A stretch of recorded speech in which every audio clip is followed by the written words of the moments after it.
बिस्मिल्लाहिर्रहमानिर्रहीम। अस्सलाम वालेकुम। आपको बताते चलें कि अगर आप लोग दुबई का tourist visa, visit visa UAE का या दुबई का खाली लेना चाहते हैं, तो अगर आप सिंगल अप्लाई करना चाह रहे हैं तो आप पहले सुन लें इस वीडियो को। अगर आपकी उम्र 50 साल से कम है तो आप अगर वीज़ा अकेले अप्लाई करेंगे तो आपका वीज़ा रिजेक्ट कर दिया जाएगा, 20,000 का नुकसान हो जाएगा। अगर आपकी 50 साल से उम्र ज़्यादा है, ये दुबई हुकूमत ने ही कहा, 50 साल से उम्र ज़्यादा है तो फिर आपका वीज़ा लग जाएगा।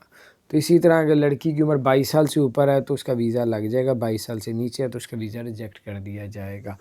अगर आप फिर भी अगर आप ज़ाहिर बात है 50 से ऊपर जिसकी उम्र होगी वो तो जॉब के लिए कभी नहीं जाएगा, वो तो विज़िटर ही होगा, लेकिन वो पाकिस्तान इंडिया में बहुत ही कम है, ज़्यादा जॉब की नीयत से यहाँ से ट्रैवल करते हैं, मिले या ना मिले जाते जॉब के लिए।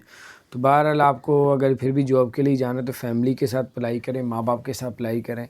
उसमें सिर्फ ये नुकसान होगा कि कई लोग माँ बाप के साथ अप्लाई करते हैं, वीज़ा लग जाता है, फिर अकेले चले जाते हैं। एयरपोर्ट में पूछती है वहाँ की हुकूमत के सिंगल वीज़ा तो पाकिस्तान का बंद है, तो आप कहाँ से आ गए, किसके साथ अप्लाई किए, तो आप कहोगे माँ बाप के साथ किए, कहेंगे वो किधर हैं। कई लोग ऐसे बहाने भी लगा देते हैं, वो 2 दिन बाद आएंगे, उनकी तबीयत नहीं सही थी, उनकी कोई मीटिंग थी या ये था वो था। तो बाहर इस तरीके से भी लोग ट्राई मारते हैं, लेकिन ये भी कंफर्म नहीं है कि आप ये तरीका इस्तेमाल करते हैं तो आपको दुबई में एंट्री मिल जाएगी।